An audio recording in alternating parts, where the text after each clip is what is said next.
ಕರುನಾಡಿಗೆ ನಮಸ್ಕಾರ, ಕರುನಾಡಿಗೆ ನಮಸ್ಕಾರ, ಕರುನಾಡಿಗೆ ನಮಸ್ಕಾರ.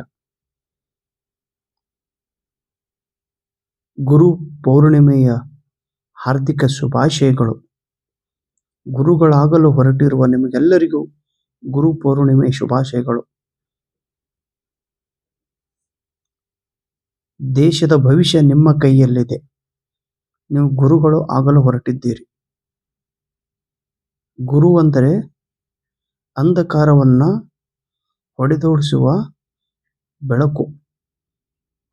ಜ್ಞಾನದ ಬಲದಿಂದ ಅಜ್ಞಾನದ ಕೇಡು ನೋಡಯ್ಯ, ಜ್ಯೋತಿಯ ಬಲದಿಂದ ತಮಂದದ ಕೇಡು ನೋಡಯ್ಯ, ಕೂಡಲ ಸಂಗಮ ದೇವ.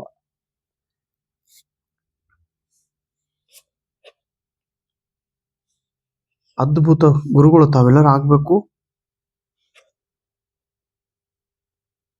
ಹಾಗೆ ನೋಡಿದರೆ ಕೆಸೆಟ್ ಪರೀಕ್ಷೆ ಪಾಸಾಗಿ ತಾವೆಲ್ಲರೂ ಪ್ರಾಧ್ಯಾಪಕರಾಗಲು ಹೊರಟಿದ್ದೀರಿ.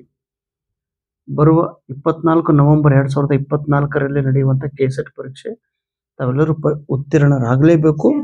ನಿಮ್ಮ ಒಂದು ಪ್ರಯತ್ನದ ದಾರಿಯಲ್ಲಿ ನಾನೂ ಕೂಡ ಸೇವಕನಾಗಿ ನಿಮ್ಮ ಜೊತೆಗೆ ಇರುತ್ತೇನೆ. ನನ್ನ ಅನುಭವ ನಿಮ್ಮ ಜೊತೆಗೆ ಹಂಚಿಕೊಳ್ಳುತ್ತೇನೆ.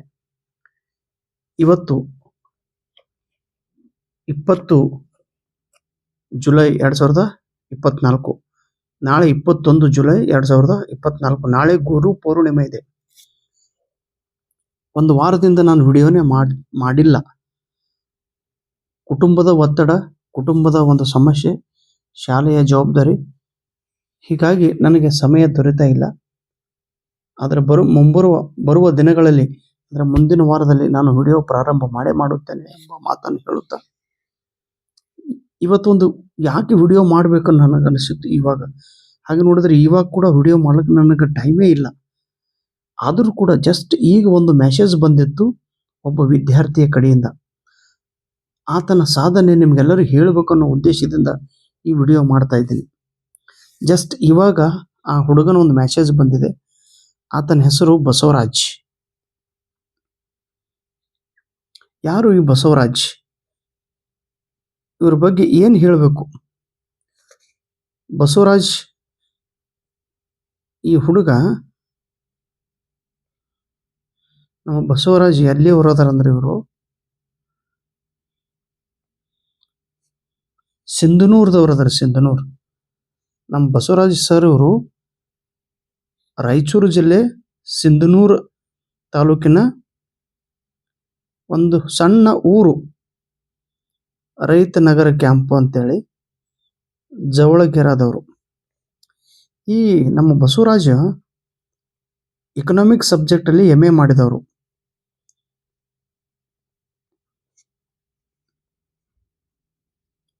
ಯಾಕೆ ಇವರು ನನಗೆ ತುಂಬ ಹತ್ತಿರದವರಾದರು? ಯಾಕೆ ಇವರಿಗೆ ನಾನು ಬೆಲೆ ಕೊಡ್ತಾ ಇದ್ದೀನಿ, ಗೌರವ ಕೊಡ್ತಾ ಇದ್ದೀನಿ ಅಂದರೆ, ಇವರು ಮಾಡಿದ ಕೆಲಸ ಅದ್ಭುತ. ಇವರು ನಿಮ್ಮ ಹಾಗೆ ಸದೃಢ ದೇಹವನ್ನು ಪಡೆದವರು ಅಲ್ಲ. ನಾವೆಲ್ಲರೂ ಅದೃಷ್ಟವಂತರು. ನಮಗೆ ಭಗವಂತ 2 ಕೈ, 2 ಕಾಲು, 2 ಕಣ್ಣು, ಒಂದು ದೇಹವನ್ನು ಕೊಟ್ಟಿದ್ದಾನೆ. 2 ಕಿವಿ, 1 ಮೂಗು, ಎಲ್ಲವೂ ನಮಗೆ ದೇಹ ಕೊಟ್ಟಿದ್ದಾನೆ. ಆದರೆ ಈ ನಮ್ಮ ಬಸವರಾಜನಿಗೆ ಬಹು ಅಂಗಾಂಗ ವಿಕಲತೆ ಇದೆ.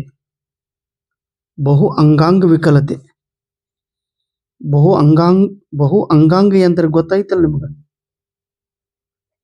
ಶರೀರದ ಎಲ್ಲ ಅವಯವಗಳು ಅಂಕುಡೊಂಕಾಗಿವೆ ಈತನ ಶರೀರ. ಅವ ಏನು ಹೇಳ್ತಾನೆ ನೋಡ್ರಿ, ಆ ಹುಡುಗ ಏನಂತಾನ, ಬಹು ಅಂಗಾಂಗ ವಿಕಲತೆಯನ್ನು ಹೊಂದಿರುವ ನಾನು ಬದುಕಲು ಬಹಳಷ್ಟು ಹೋರಾಟ ನಡೆಸಿದಾಗಿಯೂ ಕೂಡ ಬದುಕುವ ಯಾವ ಉದ್ಯೋಗವೂ ಸಿಗದಿದ್ದಾಗ ನಿಮ್ಮ ಪ್ರೋತ್ಸಾಹದ ನುಡಿಗಳು, ಉತ್ಸಾಹದ ಮಾತುಗಳಿಂದ ಪ್ರೇರಿತನಾಗಿ ಇವತ್ತು ಕೆಸೆಟ್ ಎಕ್ಸಾಮ್ ಕ್ಲಿಯರ್ ಮಾಡಿಕೊಂಡು ನಿಮ್ಮ ಆಶೋತ್ತರಗಳಿಗೆ ಭಾಜನರಾಗಿದ್ದೇನೆಂದು ತುಂಬು ಹೃದಯದ ಧನ್ಯವಾದಗಳನ್ನು ಹೇಳುತ್ತೇನೆ ಅಂತ. ಬಹು ಅಂಗಾಂಗ ಶರೀರ, ಬಹು ಅಂಗಾಂಗಗಳಿಂದ ವಿಕಲಾಂಗತೆಯನ್ನು ಹೊಂದಿರುವಂಥ ವ್ಯಕ್ತಿ ಈತ. ಅರ್ಥಶಾಸ್ತ್ರ ವಿಷಯದೊಳಗೆ ಕೆಸೆಟ್ ಪರೀಕ್ಷೆಯನ್ನು ಪಾಸ್ ಮಾಡಿದ್ದಾನೆ. ಬಸವರಾಜ್ ಇಡೀ ನಾಡಿನ ಪ್ರೇರಣೆಯ ಚಿಲುಮೆ ನೀವು. ರಿಸಲ್ಟ್ ಬಂದಾಗ ಆತನ ಒಂದು ಮೆಸೇಜ್ ಮಾಡಿದ್ದ, ನನ್ನ ಈ ಕೆಸೆಟ್ ಸರ್ಟಿಫಿಕೇಟ್ ನಿಮ್ಮ ಪ್ರೀತಿ ವಿಶ್ವಾಸಕ್ಕೆ ಮತ್ತು ಎಕ್ಸಾಮ್ ದಿನ ನೀವು ಮಾಡಿದ ಆ 7 ನಿಮಿಷದ ಕೊನೆಯ ತಯಾರಿ ಎನ್ನುವ ವಿಡಿಯೋಗೆ ಅರ್ಪಣೆ. ನಿಮ್ಮ ಪ್ರೋತ್ಸಾಹಕ್ಕೆ ನನ್ನ ಶಿರಸಾಷ್ಟಾಂಗ ನಮಸ್ಕಾರಗಳು. Very good Basu. ಏನು ಹೇಳ್ತಾನೆ ನೋಡ್ರಿ, ಕರುನಾಡ son Basavaraj Harati salutations to Danayya sir, the donor of education. I have received the books related to net sent to me. Each and every one of the books sent by you is full of vast experience. Study all the books well and clear the upcoming net exam and earn your test.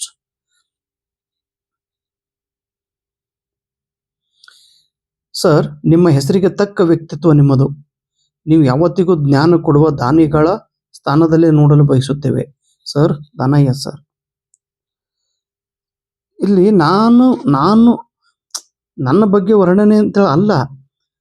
ಈ ವ್ಯಕ್ತಿ, ಈ ಬಸವರಾಜ ಬಹು ಅಂಗಾಂಗ ವಿಕಲತೆ ಹೊಂದಿದ ವ್ಯಕ್ತಿ. ಕಣ್ಣಿನ ತೊಂದರೆ, ಕಿವಿಯ ತೊಂದರೆ, ದೇಹದ ತೊಂದರೆ, ಕಾಲುಗಳ ತೊಂದರೆ, ಕೈಗಳ ತೊಂದರೆ. ಅಯ್ಯೋ ದೇವ್ರೆ, ಹೀಗೂ ಜನರು ಇರ್ತಾರ. ದೇವ್ರೆ, ಯಾಕಪ್ಪ ಇಷ್ಟೊಂದು ನೋವು ಕೊಡ್ತೀಯ ನೀನು? ದೇವ್ರೆ, ನಿನಗೆ ಕರುಣೆ ಅನ್ನೋದೇ ಇಲ್ವಾ? ಬಹು ಅಂಗಾಂಗ ವ್ಯಕ್ತಿ ಈತ. ಅವನೊಂದು ಮೆಸೇಜ್ ಮಾಡಿದ್ದ, ನನಗೂ ಕೂಡ ಕಣ್ಣಲ್ಲಿ ನೀರು ಬಂದು. ಆ ಹುಡುಗ ಏನಂತ ನೋಡ್ರಿ. ಇವತ್ತು ಈ ಹುಡುಗನಿಗೆ ಅರ್ಥಶಾಸ್ತ್ರ ವಿಷಯದಲ್ಲಿ ಕೆಸೆಟ್ ಸರ್ಟಿಫಿಕೇಟ್ ಸಿಕ್ಕಿದೆ, ನಮ್ಮ ಬಸವರಾಜನಿಗೆ. ಬಸವರಾಜ್ ಏನು ಹೇಳ್ತಾರೆ ನೋಡ್ರಿ. ಬಸವರಾಜನ ಮೆಸೇಜನ್ನು ತಾವೆಲ್ಲರೂ ಓದಬೇಕು. ನಮಸ್ತೆ ಗುರುವರ್ಯ, ನಾನೊಬ್ಬ ಬಹು ಅಂಗಾಂಗ ವಿಕಲತೆ ಹೊಂದಿರುವ ಅಭ್ಯರ್ಥಿ. ನಾವು ಅಶ್ವಿನಿ ಮಾಲಿ ಪಾಟೀಲ್ಗಳಿಗೆ ನೋಡಿದ್ದೇವೆ. ಕಲಬುರಗಿ 2 ಕಣ್ಣುಗಳಿಲ್ಲ. ಸಂಗಮ್ಮ ಯಾದಗಿರಿಯ ಸಂಗಮ್ಮ 2 ಕಾಲುಗಳಿಲ್ಲ. ಇನ್ನೊಬ್ರು ಸರ್ ಅದರ, ಅವ್ರಿಗೆ ಕೈಗಳಿಲ್ಲ. ಇನ್ನೊಬ್ರು ಅದರ, ಅವ್ರಿಗೆ ಕಿವಿನೇ ಕೇಳಿಸ್ತಾ ಇಲ್ಲ.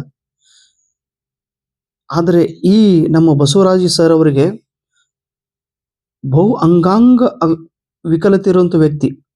ನಮಸ್ತೆ ಗುರುವರ್ಯ, ನಾನೊಬ್ಬ ಬಹು ಅಂಗಾಂಗ ವಿಕಲತೆ ಹೊಂದಿರುವ ಅಭ್ಯರ್ಥಿ. ಸಮಾಜದ ನಿಂದನೆಗೆ ಬಹಳಷ್ಟು ಖಿನ್ನತೆ ಎದುರಿಸುತ್ತಿರುವಾಗ, ನೋಡ್ರಿ ಏನಂತಾರೆ, ಸಮಾಜದ ನಿಂದನೆಗೆ ಬಹಳಷ್ಟು ಖಿನ್ನತೆ ಎದುರಿಸುತ್ತಿರುವಾಗ ಅಚಾನಕ್ ನಿಮ್ಮ ಯೂಟ್ಯೂಬ್ ವಿಡಿಯೋ ಸಿಕ್ಕಿತು. ನಿಮ್ಮ ಭರವಸೆಯ ಮಾತುಗಳು ನನ್ನ ಇಡೀ ಜೀವನ ಗತಿಯನ್ನೇ ಬದಲಾಯಿಸುತ್ತಿದೆ.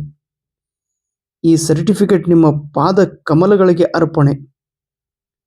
ಏನಪ್ಪ, ನಾನು ಯಾರು ಬಸವರಾಜ್? ನಾನು ಏನೂ ಇಲ್ಲಪ್ಪ. ಈ ನಿಮ್ಮ ಸಾಧನೆಗೆ ಕಾರಣಕರ್ತರು ನಿಮ್ಮ ತಂದೆ ತಾಯಿಯರು, ಜನ್ಮ ನೀಡಿದ ತಂದೆ ತಾಯಿ. ನೀನು ಪ್ರಯತ್ನ ಪಟ್ಟಿರುವೆಯ, ಇದು ನಿನ್ನ ಯಶಸ್ಸು. ಇಷ್ಟೆಲ್ಲ ತೊಂದರೆಗಳನ್ನು ಅನುಭವಿಸಿ ಕೂಡ ನೀನು ಕೆಸೆಟ್ ಪರೀಕ್ಷೆ ಪಾಸ್ ಮಾಡಿಯೋ ನೋಡು. ಈಗ ಬರುವ ಕೆಸೆಟ್ ಎಕ್ಸಾಮರ್ಗಳನ್ನು ಎದುರಿಸುತ್ತಿರುವ ಎಲ್ಲ ನನ್ನ ಬ್ರದರ್ಸ್ ಅಂಡ್ ಸಿಸ್ಟರ್ಸ್, ಈ ವಿಡಿಯೋ ನಿಮಗಾಗಿ ಇದೆ. ಇವತ್ತು ಅಂದ್ರೆ ನಾಳೆ ಗುರು ಪೌರ್ಣಿಮೆ. ಒಬ್ಬ ಗುರುವಿನಿಗೆ ಏನು ಅಪೇಕ್ಷೆ ಇರ್ತಾ ಇದ್ದು ಗೊತ್ತದ್ರಿ? ನಾನು ಇವಾಗ ಒಂದು ನೋಡ್ರಿ, ಬಹು ಅಂಗಾಂಗ ವಿಕಲತೆ ಇದ್ರೂ ಕೂಡ ಎಷ್ಟು ಚಲುವದನ ಈ ಹುಡುಗ ಬಸವರಾಜ್ ಸರ್. ನಿಮ್ಮ ಒಂದೊಂದು ವಿಡಿಯೋ ಕೂಡ ನನಗೆ ಸಾಧನೆಯ ಗಿರಿಯನ್ನು ಹತ್ತಲು ಸಹಾಯ ಮಾಡಿದೆ. ನಿಮ್ಮ ಪುಸ್ತಕಗಳು ಅಂತೂ ಎಕ್ಸಲೆಂಟ್ ಸರ್. ಸಾಕಪ್ಪ, ನೀವು ದೇವತಾ ಮನುಷ್ಯರು. ದಿವ್ಯಾಂಗ ವ್ಯಕ್ತಿಗಳಂದ್ರೆ ನಿಮ್ಮ ಹತ್ರ ದೊಡ್ಡ ಶಕ್ತಿ ಇದೆ. ನಿಮ್ಮಂಥ ವಿದ್ಯಾರ್ಥಿಗಳು ನನಗೆ ಆಶೀರ್ವಾದ ಮಾಡುತ್ತಿದ್ದೀರಿ. ನಿಜವಾಗಿ ಬಸವರಾಜ್, ನಾನು ನಿಮಗೆ ನನ್ನ ಅನುಭವದ ಮಾತುಗಳನ್ನು ಹೇಳಿರ್ಬೋದು, ಆದರೆ ನಿಜ, ನೀನು ನನ್ನ ಗುರು. ಬಸವರಾಜ್, ನೀವು ನನ್ನ ಗುರು. ಫೋಟೋದೊಳಗೆ ನೋಡಿದ ತಕ್ಷಣ ಅನಿಸುವುದಿಲ್ಲ ನೀವು ಬಹು ಅಂಗಾಂಗ ವಿಕಲತೆ ಅಂತೇಳಿ. ಅಷ್ಟೊಂದು ಸುರಸುಂದರ ವ್ಯಕ್ತಿ ನೀವು ಕಾಣ್ತಾ ಇದ್ರಿ. ಆದರೆ ದೇಹಕ್ಕೆ ಅಂಗವಿಕಲತೆ ಇರಬಹುದು, ಆದರೆ ಮನಸ್ಸಿಗೆ ಅಂಗವಿಕಲತೆ ಅಲ್ಲ. ನಮ್ಮ ದೇಹ ಚೆನ್ನಾಗಿದೆ, ಆದರೆ ಮನಸ್ಸು ಅಂಗವಿಕಲತೆಯಿಂದ ಕೂಡಿದೆ. ಸೊ ಎಲ್ಲ ವಿದ್ಯಾರ್ಥಿ ಮಿತ್ರರೇ, ನನ್ನ ಕೈಲಿ ಆಗಂಗಿಲ್ಲ ಅನ್ಬೇಡ್ರಿ ನೀವು. ಹಾಗಂದ್ರಲೋ ನೀವು ಅಂಗವಿಕಲರು. ಇಲ್ಲಿ ಬಸವರಾಜ್ ಮಾಡಿ ತೋರಿಸಿದಾನಲ್ಲೋ ಸಾಧನೆ ಏನಂತ ನೋಡ್ರಿ. ಸರ್ಟಿಫಿಕೇಟ್ ಹಿಡ್ಕೊಂಡು ಇವತ್ತ ನನಗೆ ಫೋಟೋ ಕಳಿಸಿದ್ದಾನೆ ಹುಡುಗ ಬಸವರಾಜ್. ಏನಂತಾರೆ, ಕೊನೆಗೂ ನಿಮ್ಮ ಆಶೀರ್ವಾದದಿಂದ ಇವತ್ತು ನಾನೊಬ್ಬ economics KSET awardee. Thank you so much Basu. ಮೊನ್ನೆ ನಮ್ಮ ಬಸ್ಸು ನನಗೊಂದು ಸುಂದರವಾದ ಮೆಸೇಜ್ ಕೂಡ ಕಳಿಸಿದ್ದ ನನ್ನ ಬುಕ್ಕಿಗೆ ಸಂಬಂಧಪಟ್ಟಾಗೆ. ನಿಮ್ಮ ಜ್ಞಾನದ ಬೆಳಕು ಮತ್ತಷ್ಟು ಪುಸ್ತಕದ ರೂಪದಲ್ಲಿ ಬರಲಿ ಸರ್. ನಿಮ್ಮ ಈ ಜ್ಞಾನದ ಸೇವೆಗೆ ತಾಯಿ ಭುವನೇಶ್ವರಿ ಆಶೀರ್ವಾದ ಎಂದೆಂದಿಗೂ ನಿಮ್ಮ ಮೇಲೆ ಇರಲಿ ಸರ್. 100 ಕಾಲ ಸಂತೋಷ ನೆಮ್ಮದಿಯಿಂದ ಆರೋಗ್ಯವಾಗಿ ಬಾಳಿ sir.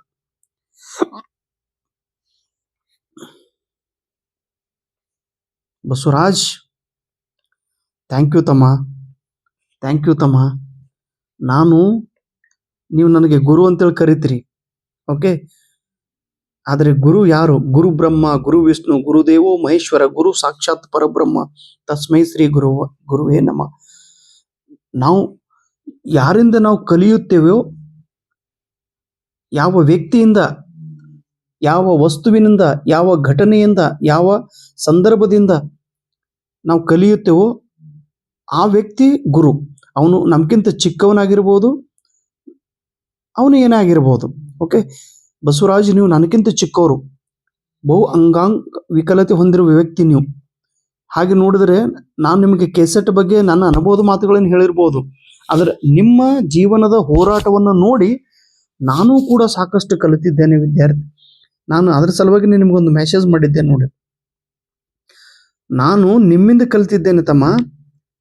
My lovely brother professor Basu sir, you have turned my life, you have turned my way of thinking tama.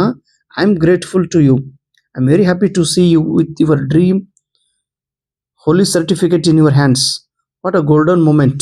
Now onwards your life is full of brightness. Go ahead with dignity.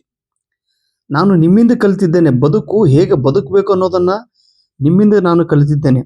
ಸಮಾಜದ ನಿಂದನೆಯನ್ನ ಎದುರಿಸುತ್ತಾ ನೀವು ಸಾಧನೆಯನ್ನು ಮಾಡಿ ತೋರಿಸುತ್ತೀರಿ. ಖಿನ್ನತೆಗೆ ಒಳಗಾಗಿ ಕೂಡ ಅದನ್ನ ಮೆಟ್ಟಿ ನೀವು ಸಾಗರದ ಸಾಧನೆಯ ಶಿಖರವನ್ನು ಏರಿದ್ದೀರಿ.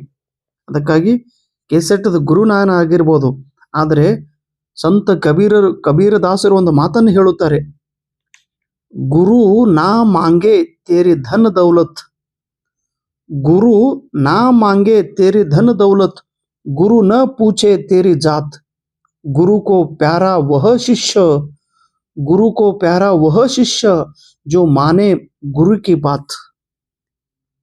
ಗುರುಗಳು ವಿದ್ಯಾರ್ಥಿಗಳಿಂದ ದುಡ್ಡು ಬೇಕಂತೇಳಿ ಅಪೇಕ್ಷೆ ಪಡುವುದಿಲ್ಲ. ಗುರುಗಳು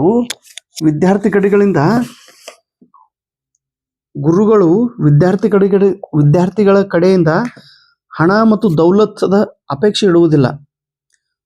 ಗುರುಗಳು ವಿದ್ಯಾರ್ಥಿಯು ಯಾವ ಜಾತಿಯ ವಿದ್ಯಾರ್ಥಿ ಇದ್ದಾನೆ ಎಂದು ಕೇಳುವುದಿಲ್ಲ. ಗುರುಕೋ ಪ್ಯಾರ ವಹ ಶಿಷ್ಯ, ಗುರುವಿಗೆ ಆ ಶಿಷ್ಯನು ಮಾತ್ರ ಸಮೀಪ ಬರುತ್ತಾನೆ, ಹತ್ತಿರ ಬರುತ್ತಾನೆ. ಎಂತ ವಿದ್ಯಾರ್ಥಿ? ಜೋ ಮಾನೆ ಗುರು ಕಿ ಬಾತ್, ಗುರುವಿನ ಮಾತನ್ನು ಯಾರು ಕೇಳುತ್ತಾರೋ ಆ ವಿದ್ಯಾರ್ಥಿಯು ಗುರುವಿಗೆ ಅತ್ಯಂತ ಸಮೀಪದ ವ್ಯಕ್ತಿಯಾಗಿರುತ್ತಾನೆ, ಅತ್ಯಂತ ಸಮೀಪದ ಜೀವಿಯಾಗಿರುತ್ತಾನೆ. ಸಮಾಜದಲ್ಲಿ, ಪ್ರಪಂಚದಲ್ಲಿ 2 ಸಂಬಂಧಗಳಿವೆ. ಒಂದು ರಕ್ತ ಸಂಬಂಧ, ಒಂದು ಭಾವ ಸಂಬಂಧ. ರಕ್ತ ಸಂಬಂಧ ಎಂದರೆ ತಂದೆ, ತಾಯಿ, ಅಣ್ಣ, ಬಂಧು, ಬಳಗ, ರಕ್ತದ ಸಂಬಂಧಗಳು. ರಕ್ತದ ಸಂಬಂಧಗಳಲ್ಲಿ ಜಗಳ ಉಂಟು, ರಕ್ತದ ಸಂಬಂಧಗಳಲ್ಲಿ ದ್ವೇಷ ಉಂಟು, ರಕ್ತದ ಸಂಬಂಧಗಳಲ್ಲಿ ಹೊಟ್ಟೆ ಕಿಚ್ಚು ಉಂಟು, ರಕ್ತದ ಸಂಬಂಧಗಳಲ್ಲಿ ಅನೇಕ ತೊಂದರೆಗಳುಂಟು. ಆದರೆ ಭಾವ ಸಂಬಂಧಗಳಲ್ಲಿ ಯಾವುದೇ ರೀತಿಯ ನ್ಯೂನತೆಗಳು, ತೊಂದರೆಗಳು, ನೆಗೆಟಿವ್ ಆಲೋಚನೆಗಳು ಇರುವುದಿಲ್ಲ. ಗುರು ಮತ್ತು ಶಿಷ್ಯರ ಸಂಬಂಧ ಎಂದರೆ ಭಾವ ಸಂಬಂಧಗಳು. ಸೊ ನನ್ನನ್ನು ನೀವು ಗುರುವಾಗಿ ನೀವು ನೋಡುತ್ತಿದ್ದೀರಿ, ಅದು ನಾನು ಪಡೆದುಕೊಂಡಂತ ಅದೃಷ್ಟ. ಇನ್ನೊಬ್ಬರು ವಿದ್ಯಾರ್ಥಿ ನನ್ನ ಮೆಸೇಜ್ ಮಾಡಿದ್ರು, ಸರ್ ನೀವು ಕರುನಾಡಿಗೆ ನಮಸ್ಕಾರ ಅಂತಿರಲ್ಲ, ನೀವು ಕರುನಾಡಿನ ಗುರುಗಳು ನೀವು. ಅವ್ರು ಆ ರೀತಿ ಮೆಸೇಜ್ ಮಾಡಿದಾಗ ನನಗೆ ಭಾಳ ಖುಷಿ ಆಯ್ತು. ಕರುನಾಡಿನ ಗುರುಗಳಿಗೆ ನಮಸ್ಕಾರ ಅಂತೇಳಿ ಅವ್ರು ಮೆಸೇಜ್ ಮಾಡಿದ್ರು. Okay, thank you so much. ನೀವು ಕೂಡ ಬೆಳೀರಿ, ನಿಮ್ಮ ಜೊತೆಗೆ ನನ್ನನ್ನು ಕೂಡ ಬೆಳೆಸ್ರಿ. ಎಲ್ಲರೂ ಕೂಡಿ ಬೆಳೆಯೋಣ, ಎಲ್ಲರೂ ಕೂಡಿ ಕೆಲಸ ಮಾಡೋಣ, ಎಲ್ಲರೂ ಕೂಡಿ ಪ್ರಜ್ವಲಿಸೋಣ. Okay, thank you so much. ನಿಮ್ಗೆಲ್ಲರಿಗೂ ಗುರು ಪೌರ್ಣಿಮೆಯ ಹಾರ್ದಿಕ ಶುಭಾಶಯಗಳು. ನಮಸ್ತೆ.